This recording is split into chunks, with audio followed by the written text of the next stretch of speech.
Hi, everybody. Bought this book. It's by Michael Vick. It's called Finally Free. It's an autobiography. Chapter 1, In the Beginning.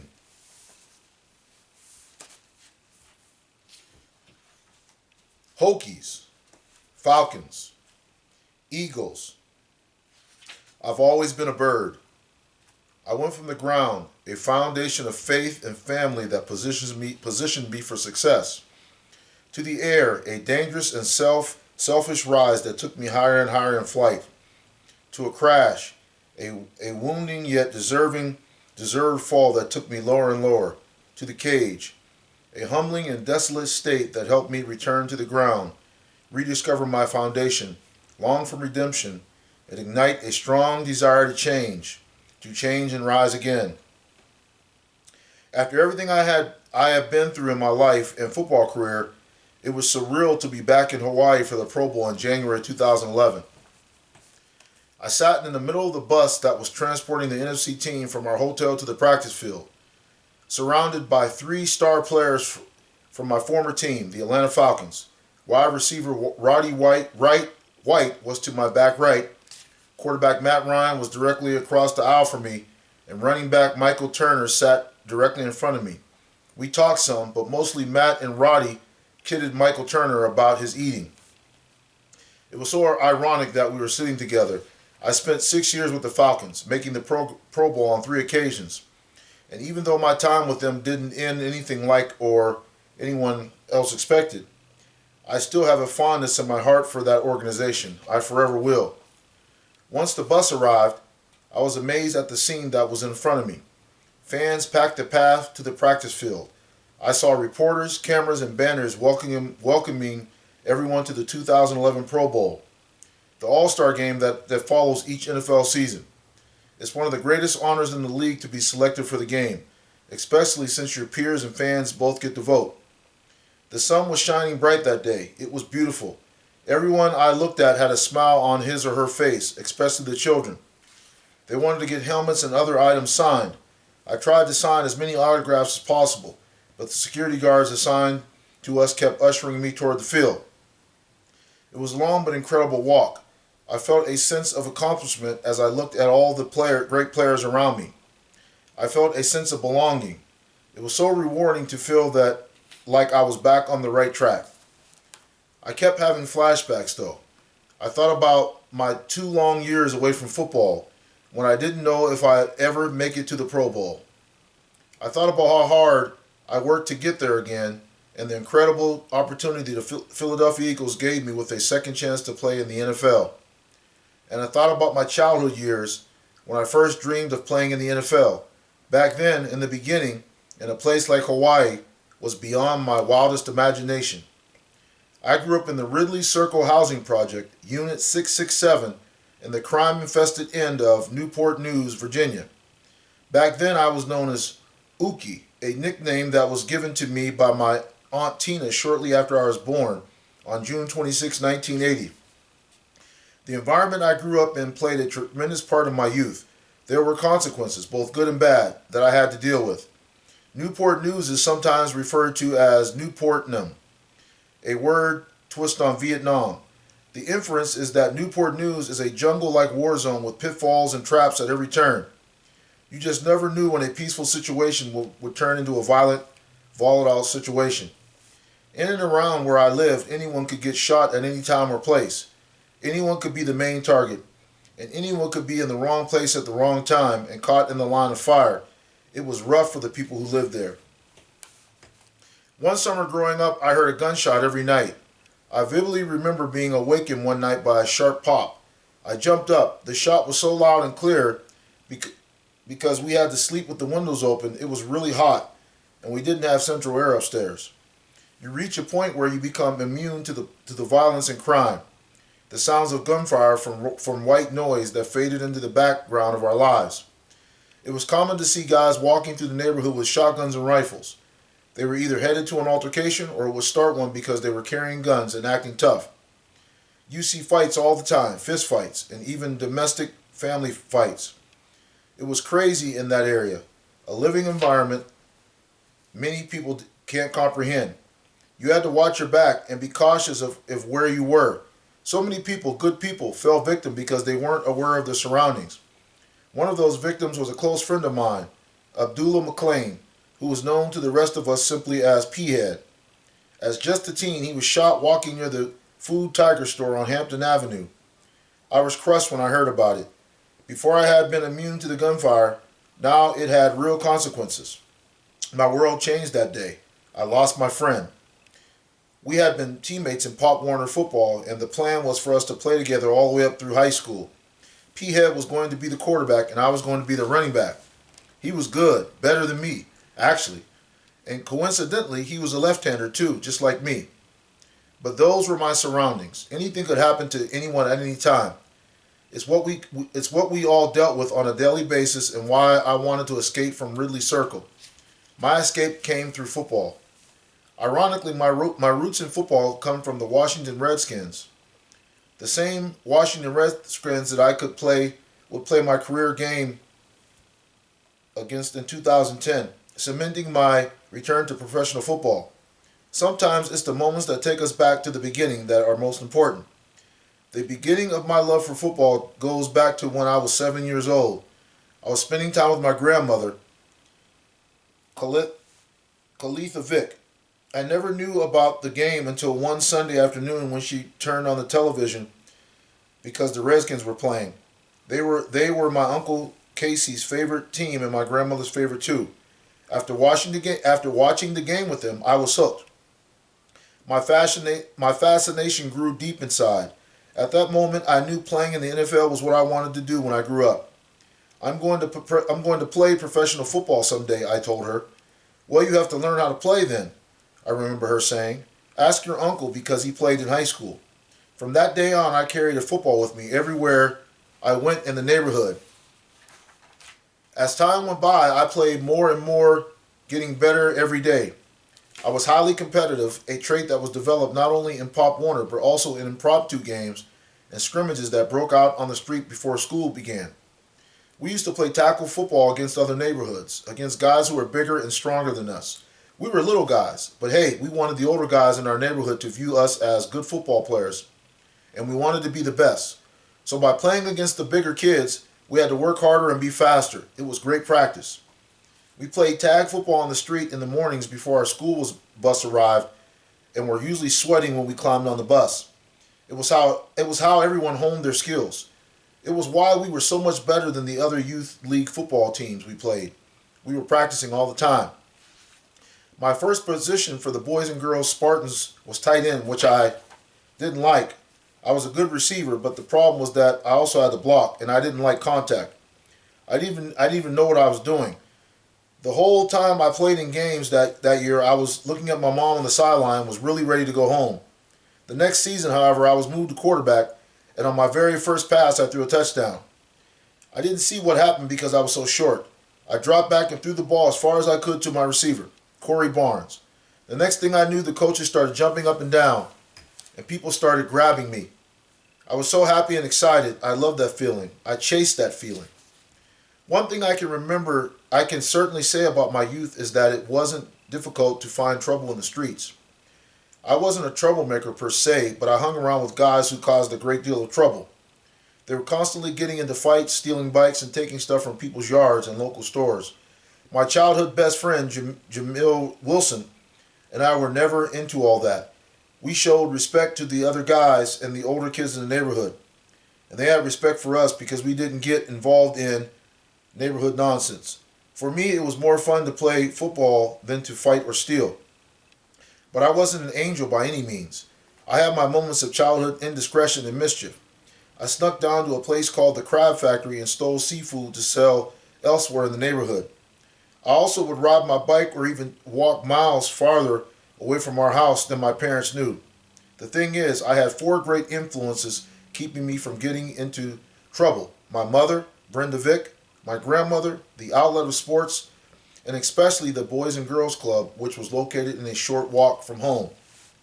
My mother was and is the rock of our family. I have a younger brother, Marcus, and 2 sisters, Christina, who is the oldest, and Courtney, the baby of the family. Mom took on all the responsibilities of raising us. Even though my dad, Michael Body, was there, Mom dedicated herself to making sure that we were provided for and that we lived the best we could. She was a very forgiving lady, very generous and gracious, but she was stern and didn't hesitate to correct us by chastising or spanking us. And when need be, the belt came out. Well, we needed it. God knows I did. For some reason, when I was away from the house, I was a cool, calm guy. But when I was home with my mom, I would just wreak havoc all over the house. My mom would put the belt to me when she needed to. Of course, I didn't want to be punished, but it did keep me in line. She always made sure we had the finer things in life to the extent we could afford them. If it was one new pair of shoes per year, she was going to make sure they were clean, and she was going to make sure we had brand new clothes to wear with them. Mom just dedicated herself to giving us the best life possible. She worked 2 jobs at times and did everything she could to provide. It's amazing what she did for us on the income she earned from working at Super Kmart. She found a way to keep us away from potential harm too. She tried to show us a different side of life when she could. For instance, she took us to Outback Steakhouse whenever she had enough money so we could eat somewhere nice. She sacrificed a lot for us. My father worked in the nearby shipyards as a sandblaster, turning in long hours that kept him away from the family. But it wasn't just his job that kept him away in distant at times. He also spent plenty of time in the streets, struggling with drugs and alcohol. He would stay with us at our house, but he really wouldn't put in the effort and family time like I thought he should have. I guess he was into his own thing. I can't really point my finger on it, but I wanted something more. I wanted to spend time with my dad, but he wasn't there. He was usually running with his friends, but he showed that he cared by making sure things were okay for us financially. I do have some great memories with my dad when we did spend time together. He would take the time to throw the football with me in the yard. It was in those days that I realized I was a left-handed passer, which makes me somewhat unique in a sport in which right-handed quarterbacks are most prevalent. My mother and father eventually married. To my best friend Jamel, our family seemed close-knit since there was a father and mother in the home. He said we were just about the only family in the neighborhood with a mother and father in the house together. Jamel once told me, "You have the complete family. You have what everybody else wants." He also said he fondly remembered my mother bringing out cookies, candy, and chips for all the kids in the neighborhood to enjoy. Jamel's perception wasn't far off. Although my father struggled and may have separated or distanced from us at times, the rest of our family was tight. My brothers, sisters, and I joked and played pranks on one another. For some reason, I specifically remember my brother flipping the light switch and acting like he was being electrocuted. My sister would go bananas.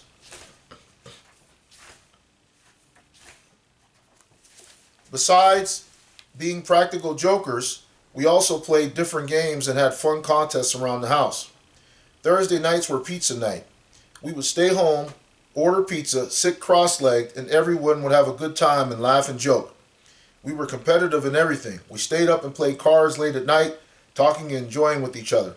We played spades, war, checkers, and one of my favorite games, Monopoly. And in Monopoly, I won all the time. I always had the most money and properties. Back then, money seemed easier to manage. I was especially close to my grandmother and spent many memorable times with her. Every weekend, my sisters and I would stay over at her house. I laugh now, remembering how I would flee to her refuge. When my mom was mad at me or whenever I got in trouble and I got a spanking, I would usually go to my grandmother's house. She was my getaway. She was my hideout. And she spoiled me to death. If the trash was full, I would take it out and she would give me a quarter. When I came in at the right time, she would also give me a quarter, enough for me to go get some candy from the store. She was an incredibly loving lady who always cared for us. If anything was wrong with our health, she felt like she could cure us. If I went to her house on the way to school and I was tired, she would let me stay home and I wouldn't have to go to school if only my mother knew. Always a positive influence. Even when I stayed home from school, she instilled in me that I have the inner strength to overcome adversity.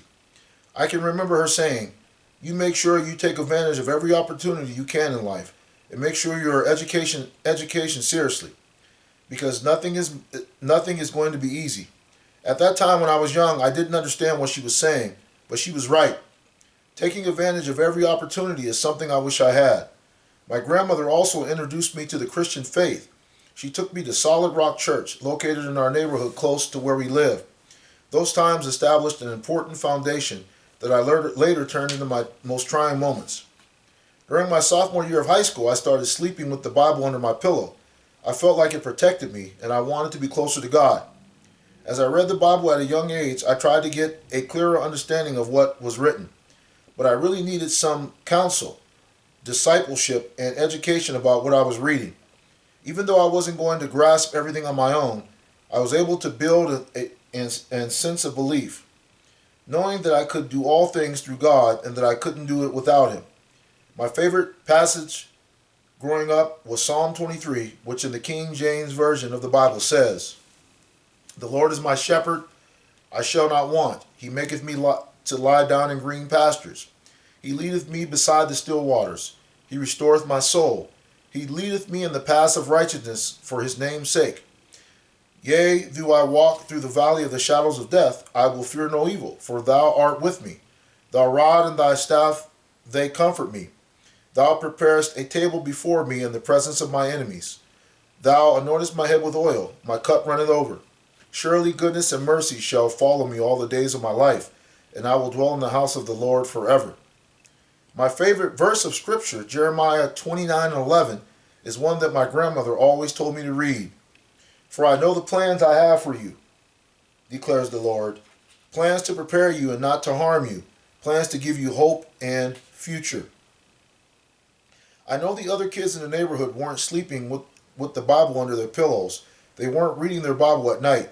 None of my friends were doing it. I was probably the only kid in Newport News who was. The reason I say that is so I highlight my solid foundation. Though gunshots echoed through the night in Newport News, my personal foundation, thanks to my mother and grandmother, was rock solid.